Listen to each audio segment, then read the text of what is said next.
Hey guys, good to see you. If you can hear me and see me, type yes. Perfect. So today we're going to talk about a question I get a lot is, does social media marketing work for B2B? So if you're business, if you're B2B, does it work? And later in this video, I'm going to give you some specific strategies you can use for your business if you do B2B specific. By the way, my name is Greg Ranger, and I help business owners increase revenue with digital marketing, but not how you might think.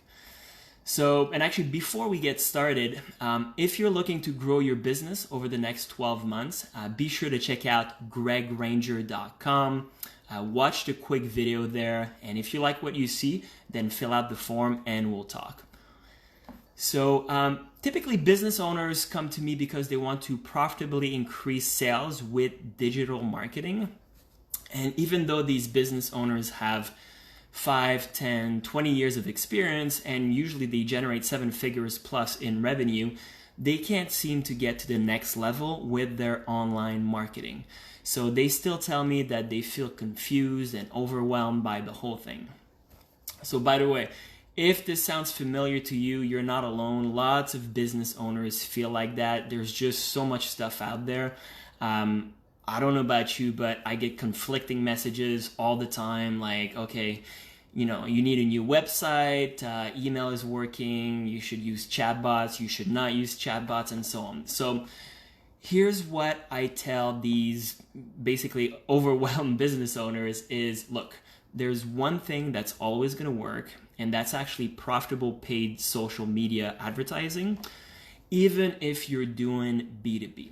So here's a story to illustrate. One of my clients is a manufacturer. So basically for this client, we were looking to establish new relationships with purchasing managers at HVAC distributors so they would carry their product. So let me say that again. So I work with a manufacturer, and the goal was to put our product into HVAC distributors, right? So they would distribute our product. So my target market, I was reaching out to purchasing managers at those HVAC distributors.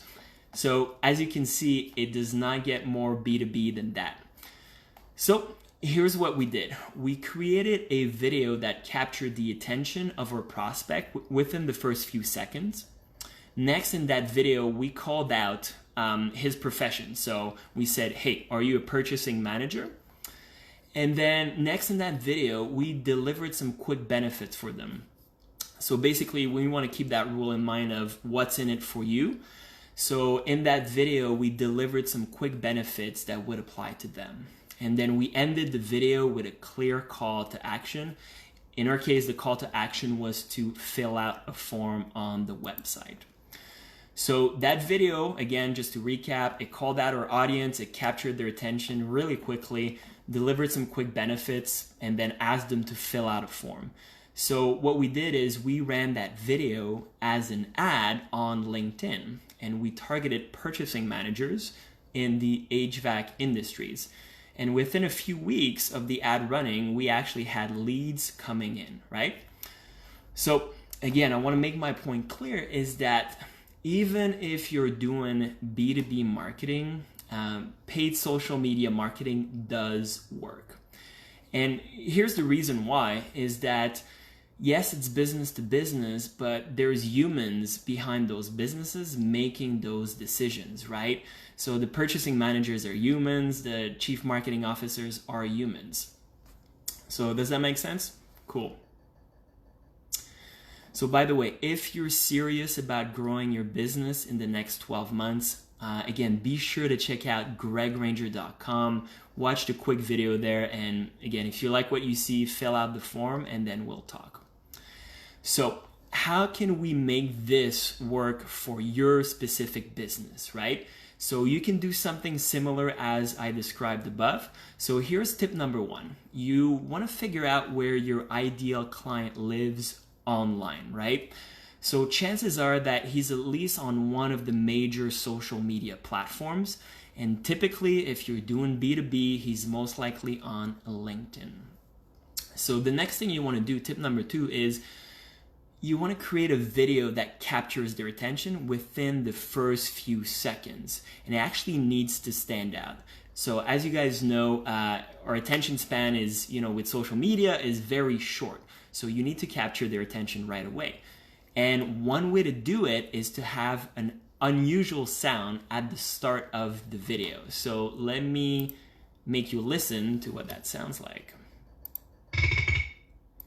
So we put this sound, this exact sound you heard at the start of an advertising, just so it would capture their attention. It's unusual, right? You don't hear that sound often. So that's the sound. And then the advertising starts, right? So again, it makes you perk up, and that's the entire purpose of that sound, is that now the person pays attention to the rest of your message.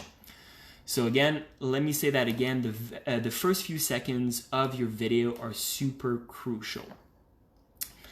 So actually, which leads me to tip number 3.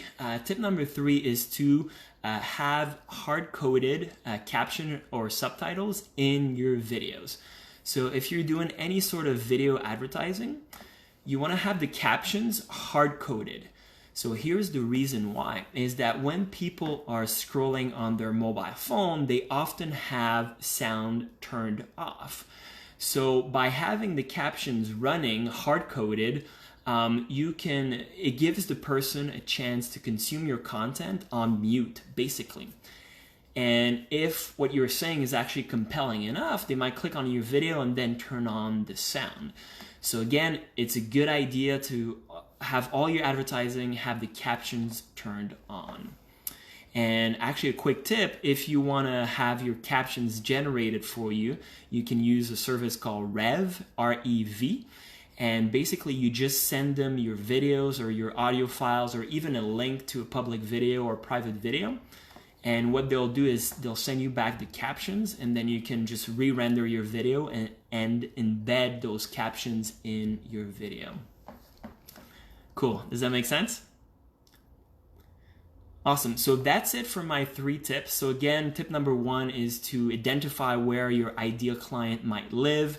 Tip number 2 is to have an unusual sound at the beginning of your video so you capture the attention. And then tip number 3 is to have hard-coded subtitles in your video so people watching, consuming your content on mute can still get value out of it and then maybe click on your video and open it further. Awesome. So again, if you are serious about growing your business over the next 12 months, be sure to check out gregranger.com. Watch the quick video there. And if you like what you see, just fill out the form and we'll talk. Again, I want to thank you for watching. If you have any questions, type them in the comments. If you're not watching this live, still type them in the comment box. And what I do is I look back at the questions in the comments and then I can answer them in the next videos live. So be sure to leave a comment. And again, thank you for watching. If you enjoy this type of content, please like and share this video. And again, it's been Greg Ranger. Be sure to check out gregranger.com. Thank you.